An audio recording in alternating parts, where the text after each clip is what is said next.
Hello and welcome to First Geek 111, where we have a very exciting episode this week. But before we get into that, as obviously you may know, we are First Geek 111, or First Geek 111, that's not right, First Geek 411, and you can find us on all of the social medias, such as Facebook, Twitter, and Instagram, as well as our PlayStation community. And you can also join us on Discord, opened relatively recently in the grand scheme of this podcast history. And you can also send us an email at firstgeek, that's one ST, geek411@gmail.com if you would like to shoot us a message, say hey, or let us know what you want us to talk about. We also include our show notes on our website, that's onegeek411.com, and you can watch us here on Twitch and our YouTube videos up on YouTube later in the week. And please rate and subscribe wherever you are. So, hi, this is a very special episode, as I mentioned earlier. It is all about the one and only Doctor Who. My name is Emma, and with me this week, all the way from Texas, is Cameron. How you doing? Doing well. My computer has not exploded yet, so we're in good shape. So, good to hear. Unlike you, I have actual explosions going on nearby in the form of wildfires. Fortunately, they haven't gotten to me yet. And all the way from another country, we have Shanine. How you doing? Well, not exploding on fire. It's snowing here today, so complete opposite end of the spectrum there, I guess. Absolutely. I would say snow is very much different from fire. Yes. If I've learned anything from Avatar: The Last Airbender, it's that snow and water and fire, different, completely. Very different. Two very different things. So, before we get into the discussions on Doctor Who and all things Doctor Who, how about we go through what we've been doing this week? How about we start with Shanine? All right. Well, coming up this week, I'm going to be appearing on 2 other podcasts. On October 23rd, I'll be on Mountain Nerds podcast talking about books. And very soon, sometime this week probably, I will be on Crossfire Faith and Gaming podcast talking about the Hoot and Howl and stories and finding Jesus in not Bible things. I am over 50% done my Animal Crossing island, which is very exciting. Like, the end is in sight. And I reached 5 stars. Nice. Yay. Very exciting. I watched Happy Gilmore and The Naked Gun for the first time this week, which I feel like was missing from my life previously. And I have been enjoying watching a lot of streams of Phasmophobia, really getting in that spooky mood. Do you? What is Phasmophobia about? Like, that's one that I've seen on Twitch and stuff, but I've never watched a stream. You're like ghost hunters, and you have to go into a house and figure out what kind of a ghost it is based on what kinds of things it responds to, and also don't get killed. Nice. I may have to check that out. It's so fun. I've never heard of it, but it sounds like a blast. And Cameron, how about you? I really enjoyed watching it. For me, playing a lot more Fall Guys still.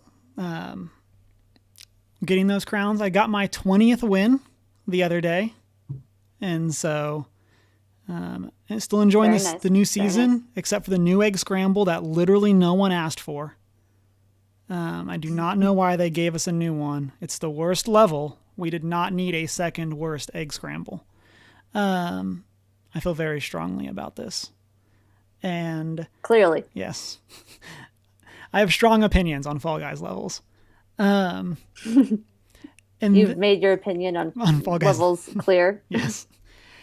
And then other than that, this past Saturday, Deanna and I recorded our second chatcast, talking about sharing our hobbies with others, specifically looking at the idea of board games. And so if that was missed, it's up on our YouTube now.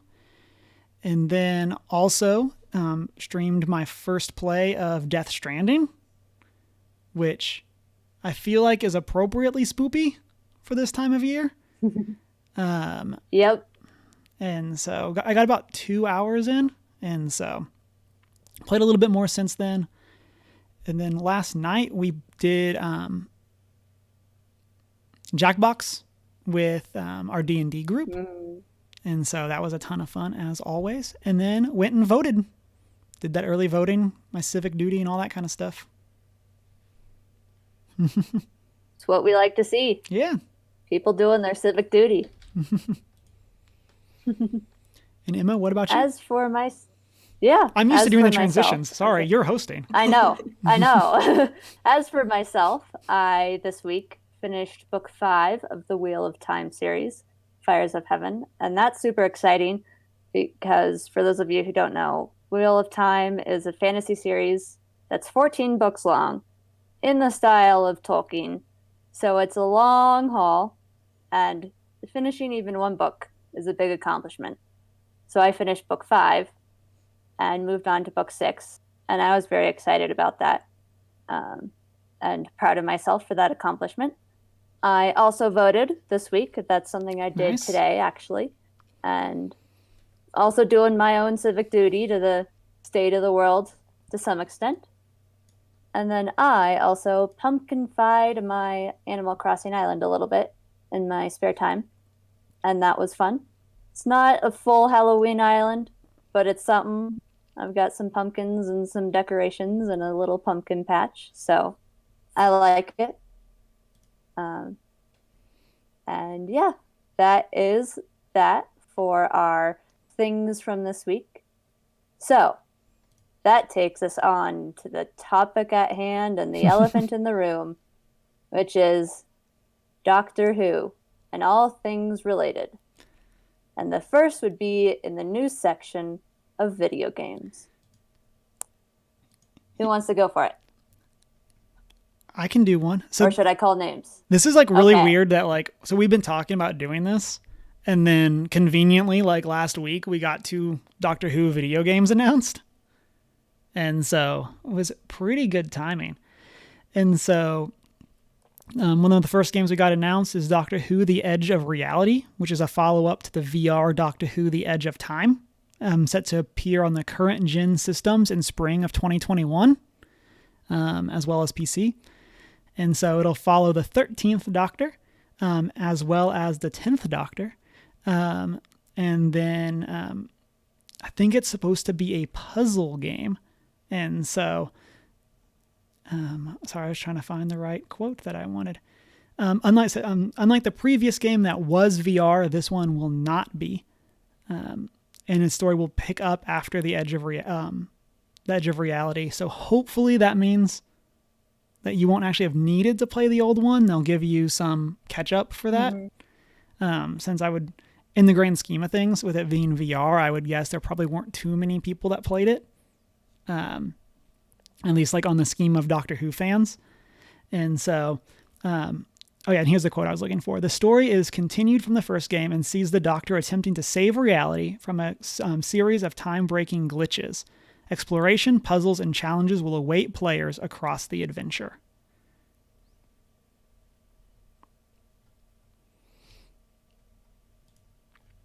I'm pretty excited for that one, actually, both of these, because we, as Cameron, you said, we have 2 games that were announced.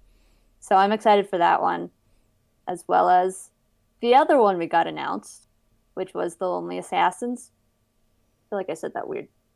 Lonely Assassins, which is about the Weeping Angels. Shanine, do you want to talk about this one? Putting you on the spot. Yep. What I knew about it was that it was about the Weeping Angels. It's going to be more of a mobile game, releasing on iOS, Android, Switch, and PC, which is less mobile. Yeah. Yeah. I guess unless you have you have the whole laptop on a wheelie cart. It's like the people that are super into Pokemon Go and they have like all this the phones on the rig, and as they bike around. Yeah. If you're committed, it can be mobile. Yeah. Absolutely. So what we do know about this one is that you basically find a phone that's been lost, essentially, and from what you can gather through the phone, some sinister events happen, and it picks up in much the same area that Blink happened in. And so Blink is the first episode that the Weeping Angels were introduced in with the 10th Doctor. So that's much of what we know in regards to our two lovely new Doctor Who video games that have been introduced in the last week or so. I do gotta say, I've seen enough Doctor Who at this point that this is 100% a ploy by aliens to take over the world. Like they're describing it as a game about the Weeping Angels, and this is 100% how the Weeping Angels take over the planet and kill us all. Right? Mm-hmm. I'm just like, but an image of an angel is an angel. This seems unsafe. Yeah. It's the same thing. Like, this is literally the plot point of one of the episodes. Yeah. Yeah. Actually, though, if it's an image, it's just the same thing. So, there is the Weeping Angels are one of my favorite Doctor Who villains of all time, pretty much, because they're so different from anything we've ever really seen before in science fiction as a whole. Like, their whole shtick is, if you're not looking at it, if you even blink, it's going to move. But if you're looking at it, it's just a stone statue. That's something like you have in horror, like peeking around a corner and it moves and then back and forth. But it's another thing when it's a statue, supposedly, and it's so fast that when you blink, it can move hundreds of feet, not hundreds of feet, but 20 feet in a millisecond, which is incomprehensible in our tiny brains, if you will. And then our one more piece of news for Doctor Who related is that we have heard for certain that we are getting a holiday special this year, which has not always been the case in the past. But this year, we are for certain, especially with COVID going on. They were lucky enough to wrap up filming before shutdown happened, and it's called The Revolution of the Daleks. And it picks up where the latest season left off, which we're not going to give spoilers for because there are several people who asked for no spoilers. So, yay, no spoilers. Because, yeah. So now that we've gotten through the fun news related to Doctor Who, we've got some fun questions for us to discuss. So, how did you get into Doctor Who? I guess is a very important question for everyone here. Is someone willing to go first? Raise up hands. Should I be a teacher? Okay, I saw a raise of hands.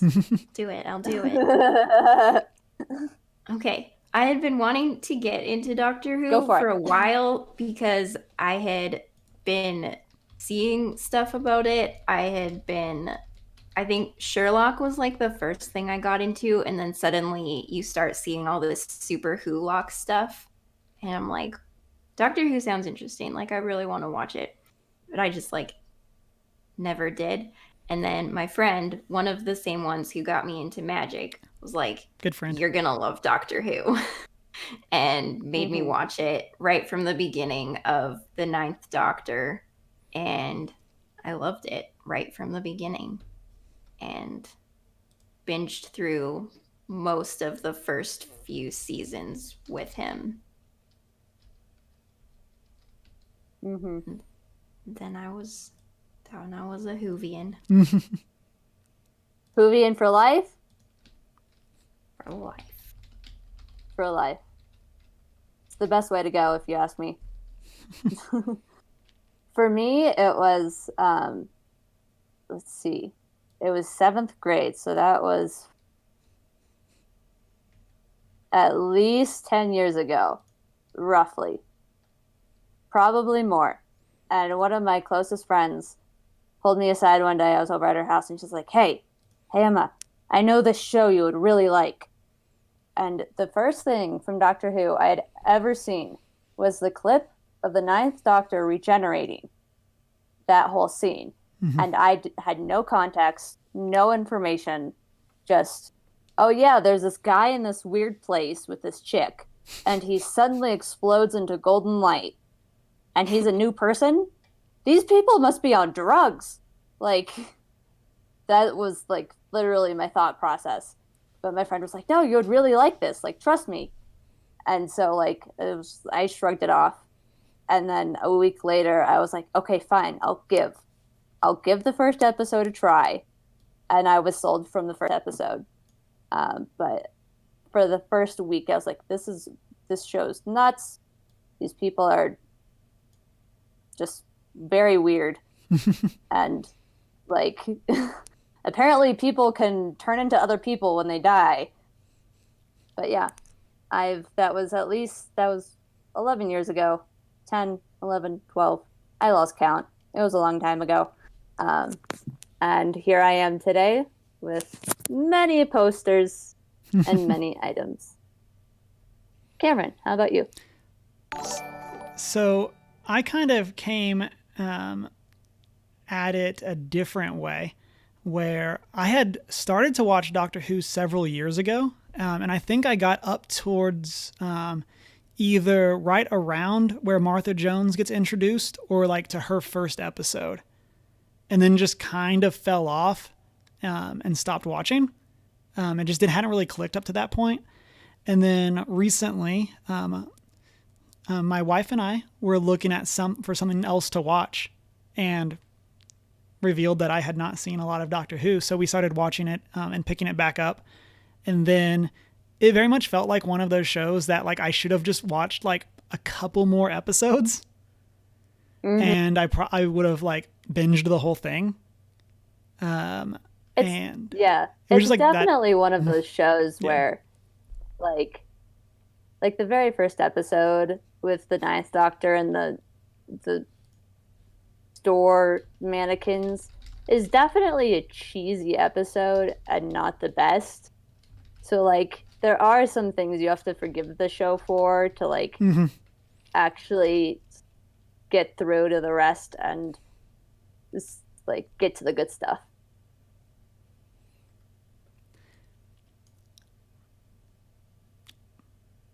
Sorry, I bumped something on. Okay, we're good. I bumped something on Streamlabs, and I was like, I don't know what happened, but it looks like we're fine. And you had this weird face. So I was like, oh no, yeah. Oh no. And I completely agree. And I think it's one of those things that, like, it's kind of the charm of the show, but for me, like, it just took a while to click for me. And so, like, I think especially, like, and a lot of it is, like, it's that very goofy, like, there's no more Daleks. All the Daleks have been killed. Just kidding. There's a new season and they're back. Oh, no. Who would have guessed? Back. The Cybermen, they were extinct, but they're back and they've upgraded. And I think it's one of those things that, like, it's very silly. Oh. Emma, you froze for a bit. Yeah. But it's like, it's very silly, but it's just very, like, yep, that's kind of what the show is. And it's one of those of, like, if, like, for me, it was appreciating the show for what it's trying to be rather than, like, it should be a different show. Yeah. Yeah. I've had a lot of conversations on Twitter lately with people wanting to get into Doctor Who, but having, like, started at the beginning of the Ninth Doctor and being like, I can't do that. So, like, yeah, it's definitely, like, there's definitely, like, for some people who I've talked to about it, I've given them a mini crash course of, like, here's the best place to actually start, but here's some important information for you to know that you would be missing out on if you didn't start at the very beginning. But here's a good place to start, which is typically like the Ninth Doctor's season is great for like, I love that whole season in part because that's literally like the Ninth Doctor only gets one season. And they did like so well with it for the fact that he had a start that was very mysterious. You didn't know anything about him or his past. And then it had a whole story arc that felt complete. Like it feels like the Ninth Doctor had a full story from start to finish for one season. But at the same time, like for a starting place for someone who has like no context into the show, whether it's the new series or the old series, like there are some spots in it that are like a little patchy. So I typically suggest people start with 10 and then go back to 9 once they get a feel for the show. Yeah, well, that's the great thing about having all the new Doctors is there's a lot of different entry points. Like you can start, there's like different beginnings. Yeah, there's lots of different places that you can jump in and still like have it make sense for a show that just doesn't make sense in general. But that's just how a show like Doctor Who goes. And I think that part of that's too is like a really cool benefit of them being time travel stories is that like you really can just jump in anywhere. Cause like while there is definitely like overall arcs, like for the most part, they are almost like the episode monster of the week kind of thing. And so you really can kind of just jump in, and as long as you don't jump in at like the very end of a season, like you're probably okay. Yeah. Well, and you even see that with like the whole River Song storyline, because we get the first time we ever meet River Song is with the 10th Doctor and Donna. I think it's Donna in the library episode with the shadow piranhas, basically. That's what I call them. Because that's literally what they are. They're shadow piranhas. And literally, River Song knows who the Doctor is. But she is a character no one has met before. Like, it's like, she's like, oh, I know who you are and all this information about you. And then the Doctor, the audience, Donna, everyone else is like, who the heck are you? Why did you just walk up and kiss this guy? Like, who are you? And that's like, that's a lot of the show in general is you don't know what's going on, whether or not you've seen the show before. Is just, no one knows what's going on. And that's okay. We'll just play with it.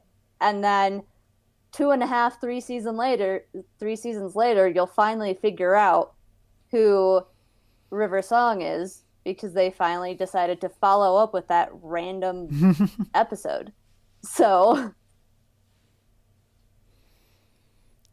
Right. And I'll say for me, and I think I mentioned this on like an episode proper, the introduction of River Song was very much the like, I've been enjoying this show, but I'm in now.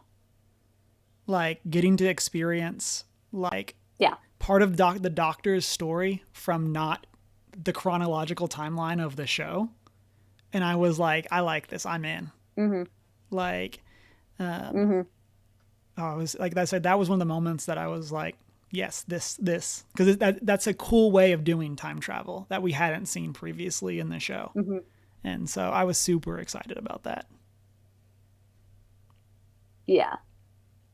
I remember being excited about that too.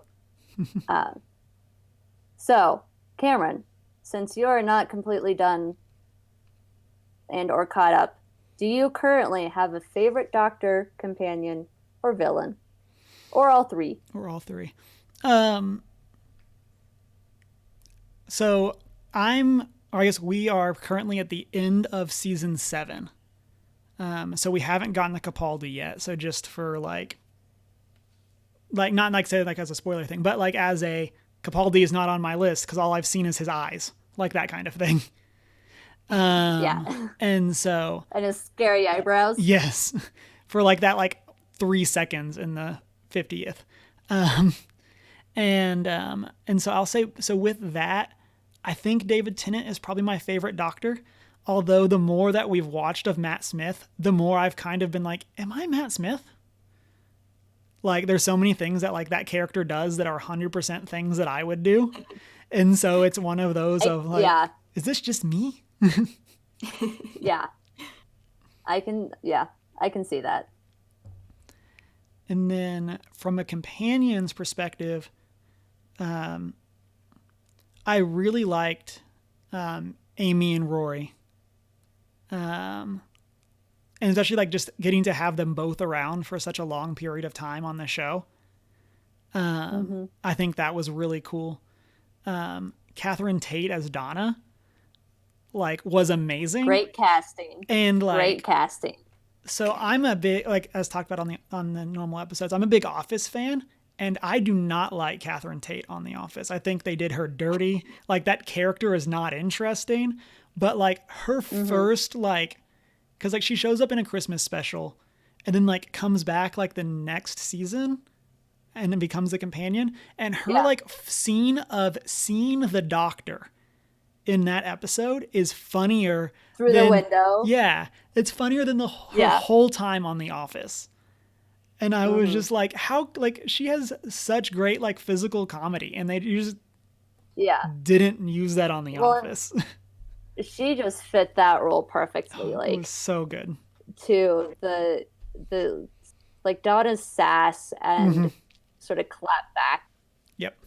In like as part of her personality is just Catherine Tate did that so well. And I've also seen some of her in The Office, and she definitely, I feel like, took on the role and maybe was even given some sense of freedom with it that she just took and ran with, and tripled the sass and talk back. And Donna is now, for a lot of people, one of the best companions in the entire show. Yeah, I think in part because of what Catherine Tate did with that. So, and one of the things that I like that they did is that up to that point, there'd always been like a bit of that romantic like thing with the companions. Then Donna just comes in and it's like, no, we're not about that. Like, and they stuck with that throughout it. But then you get to see, I think more so with Donna than the other companions, you get to see someone have an extremely positive impact on the Doctor. Like as a like literal plot point, like literally saving him in situations, and like I think more like obviously all the companions like help the Doctor and stuff, but seeing like Donna come in and how she did that, I think was really cool. And I really liked what they did with that storyline. Thoughts, Janine? Oh, I love Donna too. Just the whole that like she's the most important person in the universe, and like when you first look at her, there's like not a lot particularly special or outstanding about her, but she's the most important because everyone's the most important. And I just love it so much. Also, her grandpa's the best. Yeah. I want him to be my grandpa. I think we all want him to be our grandpa. I think we're all on the same page there.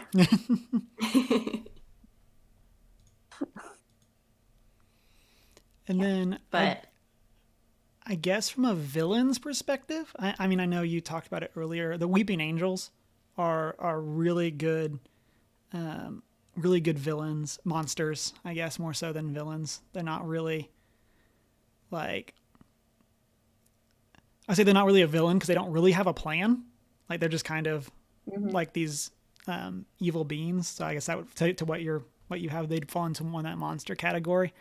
But I really like that they are such a good villain because it's not that they time travel, but that since they feed on time traveling people by sending people back in time. I just love that plot point. I think it's such a cool way of fitting into the themes of Doctor Who without having another Dalek or Cyberman that are just like traveling through space and time. And so I really liked them for that. And then also shout out to the Christmas robots. Yeah. From the first couple like Christmas specials.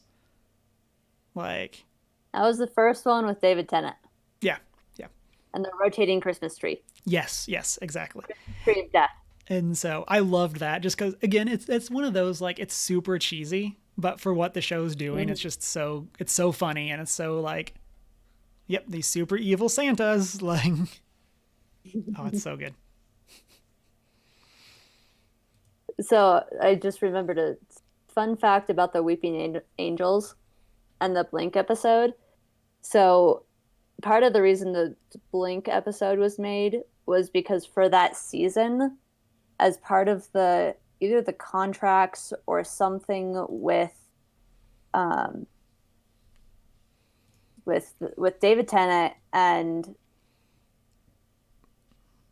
whatever her name is, who played... That's Martha, right? Martha. Yeah, Martha. Part of the contracts was there was something to do with like break time and vacation days where they essentially had to have 1 or 2 episodes that had minimal they had to record 1 or 2 episodes where the focus was on other people rather than the 10th Doctor and the companion, just because of how like break and vacation time lined up. And so the Blink episode was written the way it was written was it focuses on a journalist going into an abandoned house and discovering a DVD tape where the 10th Doctor talks to her. And that put the whole focus on, the whole amount of screen time that David Tennant and Martha, I follow her on social media, so I don't know why I'm blanking on her name, but the whole amount of screen time they had was super minimal because they needed it that way, but it brought in the Weeping Angels. They were forced to create a new monster that could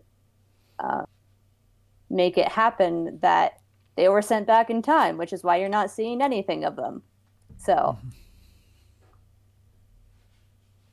that's just a random little thing. Yep. It was really funny because it made any sense. We had joked about that. I did not know that was actually the case. So like yeah, we had joked about like this the is the reason. It's because the reason they have so little screen time in that episode is because of something to do with contracts and vacation time. So the writers were forced to write an episode where the main characters had so little screen time. And hence the Weeping Angels coming into existence. So, yeah. Janine, do you have any favorites that stand out to you? Doctors, companions, villains, or monsters? Oh, absolutely. I think kind of going through this series, I'd reach a new Doctor and I'm like, oh, they're my favorite. Like I'd get to David Tennant and be like, I love David Tennant. And then I got to Matt Smith and was like, I love Matt Smith. And now I got to Capaldi and he's just my favorite forever. I just I love him so much. I just love him so much. And Clara is my favorite companion. So part of the reason that I love Capaldi so much is the relationship between the Doctor and Clara. And like I love it. And there's a lot of my favorite episodes, like are in their run. So one of my things is I like stories that will make me cry. And I bawled to so many episodes of Capaldi and Clara. And so I love them. And I've got to meet Peter Capaldi and Jenna Coleman in real life. And it was very exciting for me. Yeah. I met Peter Jenna. Capaldi too, and I met Jenna great. first and was too scared to say anything to her, even though I had all these things that I wanted to say to her because I am Clara. So it was like, I felt like it was the first time that I really got to see myself on screen and just like, I was like, whoa, that's actually me. Like, I could be the doctor's companion. That's so crazy. And there's all this stuff that I wanted to say to Jenna, and I chickened out. And then when I met Peter Capaldi, I was like, I'm not chickening out this time. And just like, all at him. And he was so wonderful about it. And he's like, I think the doctor would have chosen you too. And I was like, oh. And just, yeah, I was just, it's so good. It's so good. So, yes, I love them. As for villain monstery characters, I also really love the Weeping Angels. They're so unique and terrifying, and they're just good. Just good. Solid. Yeah. So for me, I split it into Classic Who and New Who because I have seen enough of Classic Who to have some semblance of information. So for Classic Who, my favorite is the Fourth Doctor, which is most people would say Tom Baker, because he was very in. So he has the longest run as the Doctor from like the whole series, but he was very eccentric and in like kind of like your strange uncle or like grandpa who was an adventurer in a previous life and who has all these stories and just does weird things for no reason just because he can. And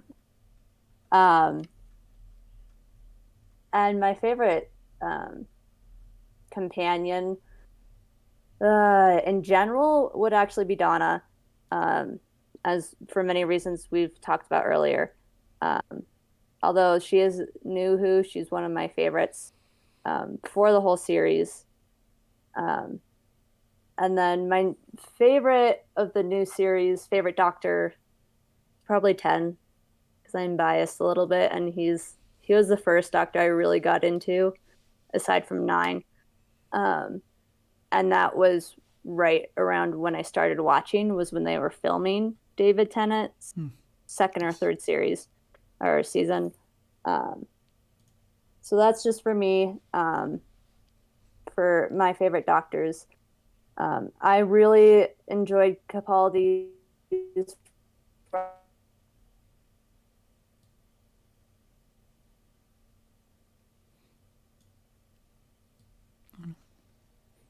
elderly guy on top of a tank playing a rock guitar, an electric guitar, just randomly in the middle of a it's not a big plot point, Cameron, but it's just this great image that you get. An elderly man, if you will, on the top of a tank playing electric guitars because he can. Like, which I think is one of my favorite Doctor Who like plot points ever. Is why is he doing this? Because he can. Because he can, which is a lot of Doctor Who. Why is he doing this? Because he can. Like, there's no explainable reason for it. He's just going to, and that's that. Like, don't ask questions. Just play along and pretend everything's all right. And then villains or monsters. What comes to mind for me is Strax, the Centauran, the walking potato, who, like, the Centaurans are technically, like, bad guys, but Strax is a good guy. And the thing with Strax is, like, the Centaurans are very much, like, war-minded. They're, like, their whole existence is on fighting in these wars. So Strax is, like, his solution to everything is let's run into battle with hand grenades and like blow things up. When the question was, burn it with hey, acid. hey, the printer's broken. How do we fix it? Let's burn it with acid. Yeah. Like, no, I suggest an unnecessary. airstrike. Yeah, unnecessary. Too excessive. Don't do that. So that's just like his approach to everything is we're gonna burn things with acid when it's very unnecessary, and it's a very it lightens up the mood a lot of times in Doctor Who, which is it's jokes coming from someone other than the Doctor, right. which is a change of scene. So, okay, another question since I mentioned it a little bit. Have any of you seen any classic Doctor Who? Or if not, would you like to? So a few years ago, Twitch was streaming like all the old Who episodes that were available. Just like 24/7 basically. So I caught I think most of the first Doctor and a little bit of Tom Baker. And I found it much harder to binge watch just with it being older and like their special effects and just like their slow action, and it's an older show. Cardboard cutouts Daleks one time. They used cardboard cutouts once for an army of Daleks because that was all their budget could manage. Do what you gotta do. Yeah. Yeah. So I would like to watch more. It's just I need to go through it at a slower pace than I'm able to go through it with New Who, because they were made for different audiences and different times. So just not used to the 70s sci-fi. Yeah. So I don't think I've ever seen any classic Who. And I guess so my rough take is I could definitely like see myself watching a couple episodes here and there, but based on like the things like Shanine's just said, it definitely seems like something where I would go and watch the major episodes and then like I couldn't see myself watching the whole thing, I guess is the way to say that. But I could definitely see myself going and catching or finding one, maybe it's the fourth Doctor. I mean, finding one of the classic Doctors that I definitely really like, that like from like their first couple episodes, and watching that Doctor's run. But I just can't necessarily see myself watching the whole of classic Who. You would watch bits and pieces. Yeah, I definitely watch some, and that also I think part of my personality is that if I was with people that were wanting to watch it, I would 100% watch it with them. But I'm not sure if it was one of those things that I would intentionally choose to sit down and watch a bunch of. Yeah. Classic Who is one of those things for me that I put on to watch while I'm working on a project. So if I have a project that I'm working on where I go, oh, I'd like to watch something while I'm working on this, I'll put on classic Doctor Who because, like you said, Cameron, I have a harder time sitting down. Well, I guess Shanina also mentioned this. I have a harder time sitting down and just watching it for the sake of watching it. But it's nice. It's still enjoyable to watch as something to put on kind of in the background where you're paying attention but also working on something else.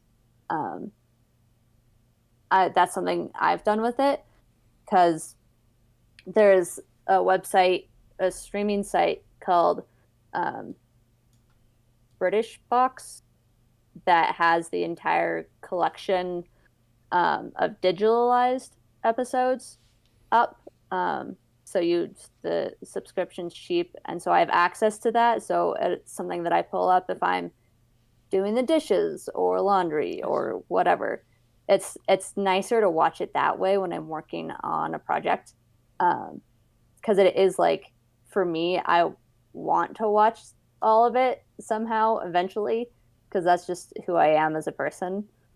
But I do find it hard to sit down and watch just by sitting there. So I watch it while I work on projects, because that makes it a little easier to get through. But yeah, because there are things like cardboard cutouts that they use for an army of Daleks that are cheesy, and you can tell they're cardboard cutouts or whatever. But it's just like, this is still interesting anyway. So yeah. In chat, Deanna said, I watched a handful of classic episodes, but it's hard to find many of them in order. The original Doctor has several lost episodes. It's like, that's another thing, is that it's hard to find, and some of them are straight up gone. Yeah. So the thing behind lost episodes is that in British entertainment in that time period, they would store the camera reels for a certain amount of time. Like, I don't remember how long. And then they would, to clear up space, they would burn the reels to get rid of them. After that allotted amount of time had passed, because things were still on the old film reels. And so a lot of the missing episodes from the early days, if you will, are missing because they got burned for storage space or covered over, or they literally just went missing because someone put them in a box in their attic and forgot about them. So that's why episodes are missing. Yep. And it's kind of one of those fun things too, that like there could be a world where some of those get discovered, and like not as a reel, but where like someone somehow made a copy and it's like very poorly shot footage kind of thing, but someone was able to like make a copy to save it kind of thing, not intending to save it, and then forgot that they had it, and now it's like their grandkids find it, that kind of thing. Yeah. Or they find it sitting in their attic, in their grandparents' attic. Exactly. Or, they just find it floating about somewhere, magically. All right. So we talked about a little bit earlier, good starting points for people interested in it. What are your must-watch episodes that you just either go back to over and over again, or episodes that you recommend people must watch in general? So let's start with must-watch episodes. Well, we've mentioned it a few times, but Blink. Blink is Blink a great popular one. Standalone episode. I think it's a super fun one to introduce people with, and yeah, it's a good one. It is kind of funny that it's such a good Halloween episode. Yeah. And it's also like weird to the point that we discussed earlier that like the Doctor isn't really in it. And it's one of those, you want an introduction to the show? Here's a really good episode that doesn't have the main character. I mean, like, obviously, the like... main character is not in. Right. Like, I'm obviously, like, he's in it, but, like, not really to the extent of the other episodes. It just captures the feel of Doctor Who so well, though. Yeah. I completely agree. One of my go-tos, one of my go-tos that has considerably more of the Doctor in it is the same 10th Doctor, but The Waters of Mars. That is one of my all-time favorites, because that's kind of like another end of the spectrum where like you have the haunted, mysterious creatures, but then you have the space aliens that are an infection you get through water, where you just You're basically a leaky pipe. And that's that. I don't know why it's one of my favorites that I go back to over and over again, but that's one that, like, if I want to recommend one to someone who, like, I want a little bit of creep, but I also, like, I've seen Blink, what should I watch next? I tell them to go watch Waters of Mars to see how they really hold up with, okay, I don't know if this is just a cheesy show or a cheesy show. So.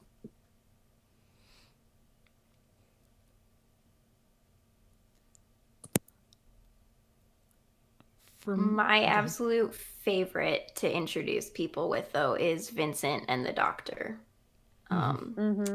Matt Smith episode with Amy Pond. And they go back and visit Van Gogh. And I just love it so much.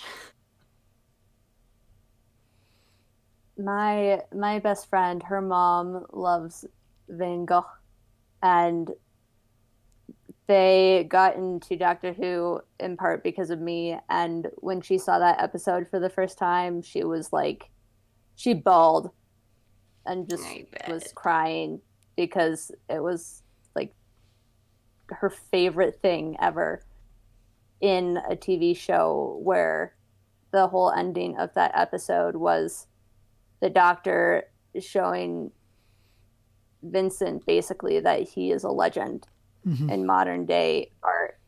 And she was just like, it's true. It's like, I love Guy. Yeah. I thought that was a really cool. What his response would have been or could have been in real life. Go ahead, Cameron.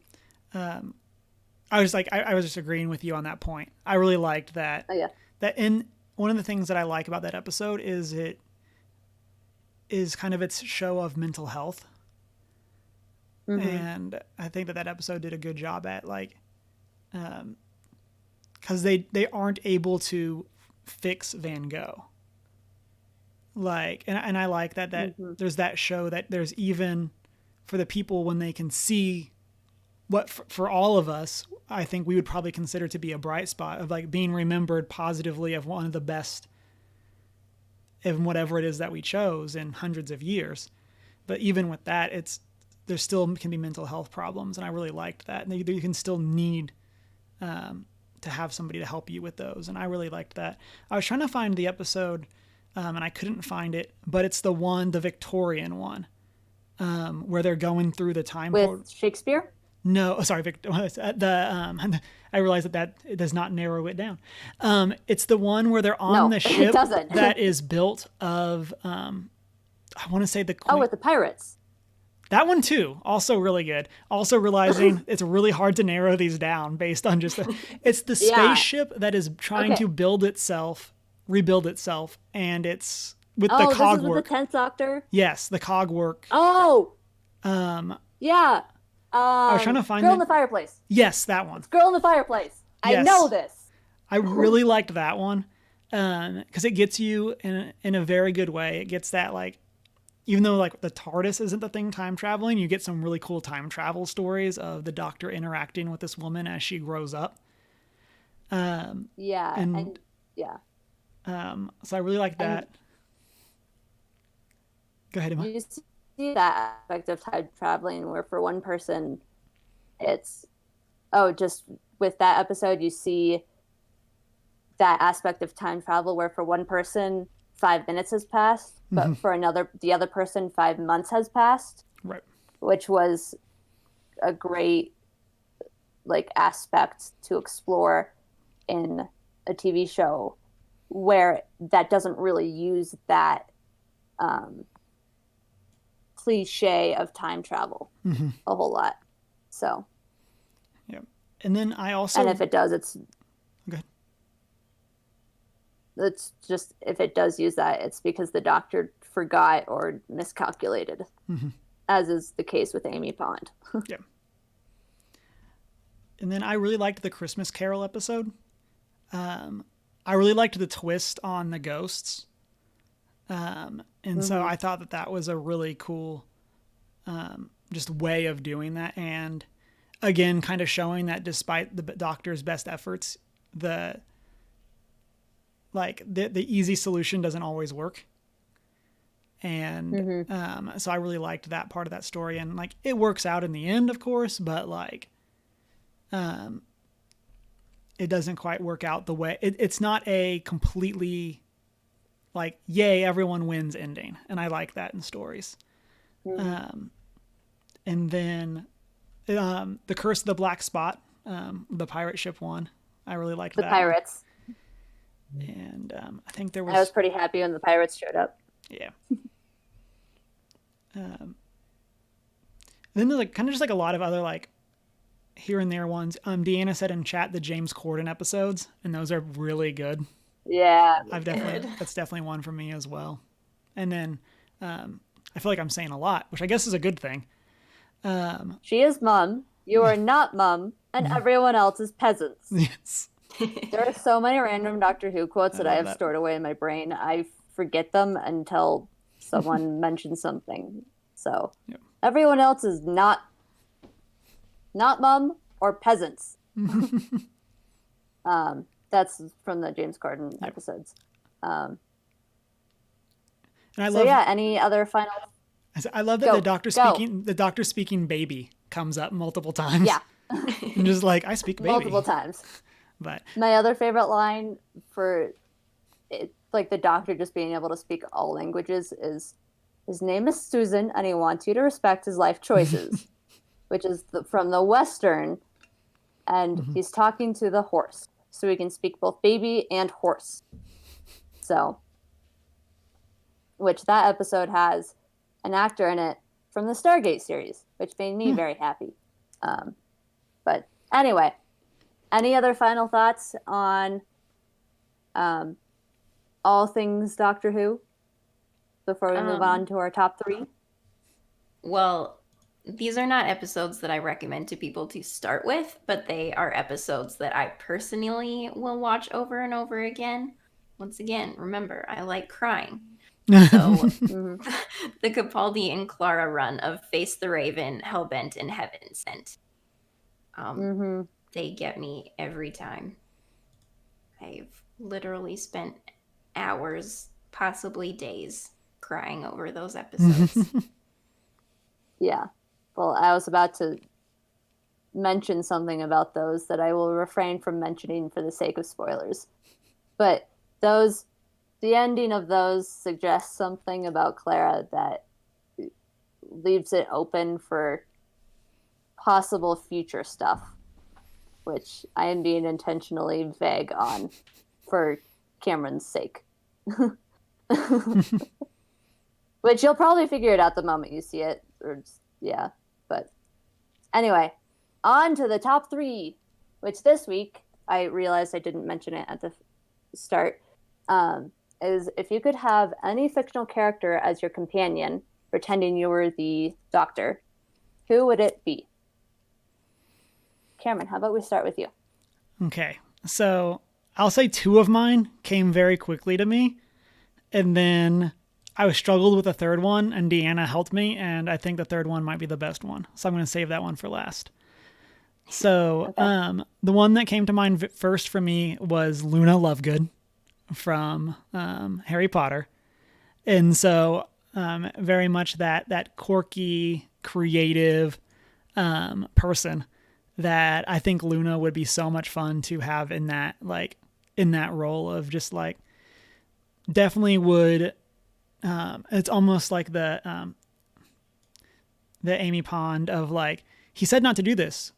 Like, you think we're gonna wait, or whatever all those times that comes up of like, just like, we're gonna wait a little bit, let him start. Okay, now we're gonna go do the thing he told us not to do. And I can definitely see Luna doing that same type of thing. Absolutely. Janine, what about you? My first one is Elizabeth Bennet. I think she's just very witty and sassy and a quick thinker, and just having those comebacks and quick thinking when you're in a tight spot would be a very good TARDIS team member.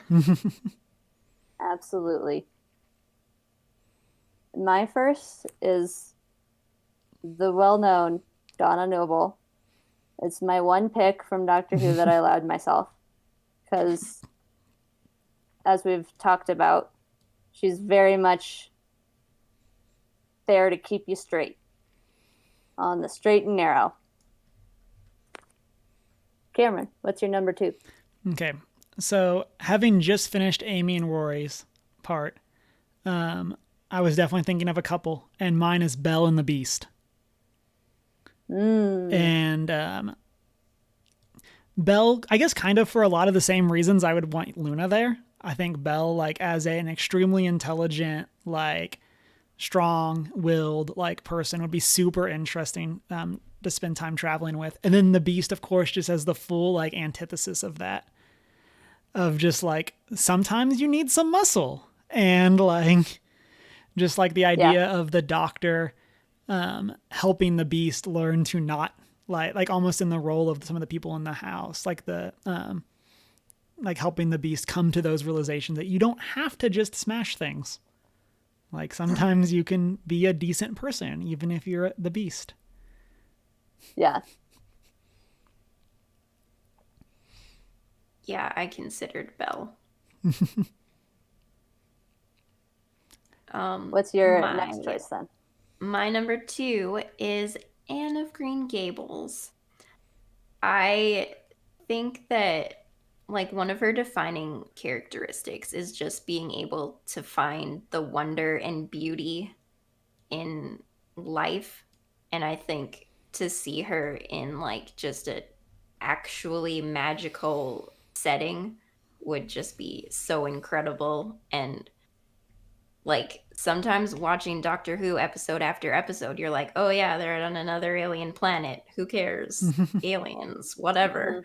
But Anne would, like, just be able to bring out that wonder in absolutely every place that she goes to. I absolutely agree. My second choice is Samwise from Lord of the Rings. That's a good one. Yeah. Because you literally, through the whole of Lord of the Rings, you see him being so loyal to Frodo and sometimes just carrying him on his back through turmoil and the most terrifying moments, while also, like, being cheerful and positive and being that kind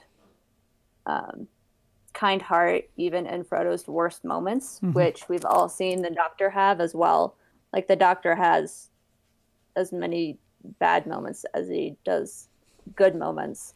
So having someone there who isn't scared off by that is like, hey, let me help you with this terrifying thing that requires a volcano and a giant all-seeing eyeball floating in the sky. Great, let's do it. I could definitely see Samwise just, like, shrugging it off and trucking along for the sake of the common good. Cameron, what's your choice 3? So my last one, and this is the one Deanna helped me with, and like I said, I think it's the best, because sometimes the Doctor goes places and you can't always get money easily. But if you had a Yaskier to sing songs of the places you'd been, so people would toss a coin to their Doctor, then you would just be ready to party at all times, which would be the best. But then also you'd have Yaskier, and he would just be there, and it would be awesome. Like, just as, like, the super I would goofy. love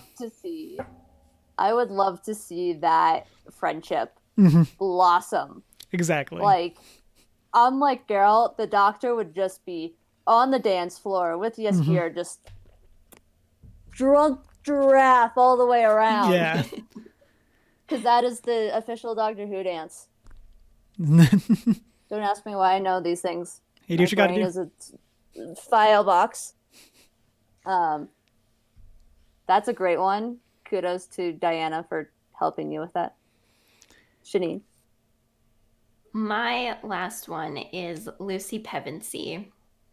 I think kind of in the similar vein as Donna Noble, just being very kind and courageous and being able to keep the doctor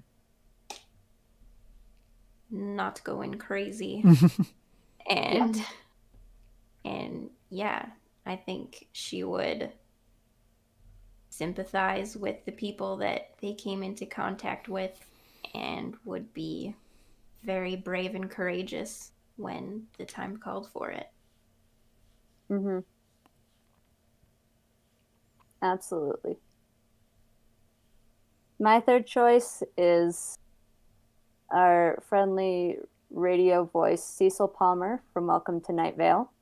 For those of you who don't know, I am a big Night Vale fan.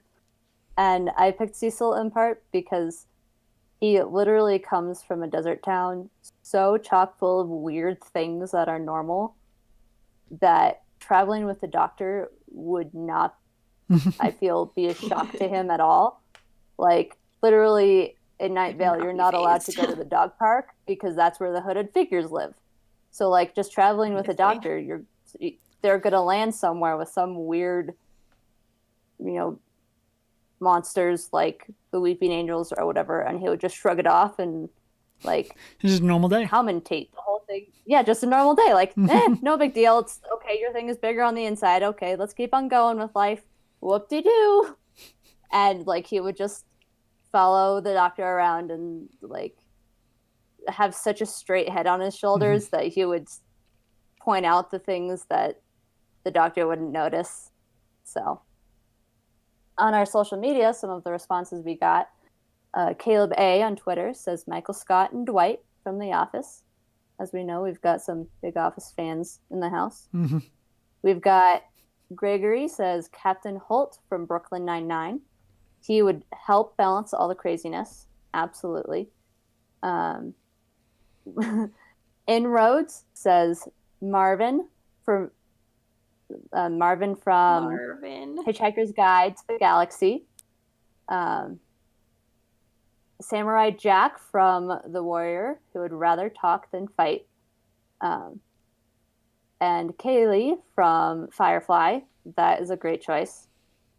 And then Jacob also says Spider-Man and Luke Skywalker. And then we've got one more. Mark says Batman and Doc Brown, which are fabulous choices. And that concludes our episode for this evening.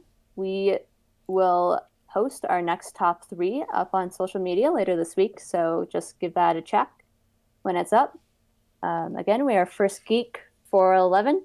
You can find us on Facebook, Twitter, Instagram, and our PlayStation community. You can join our Discord server anytime you would like.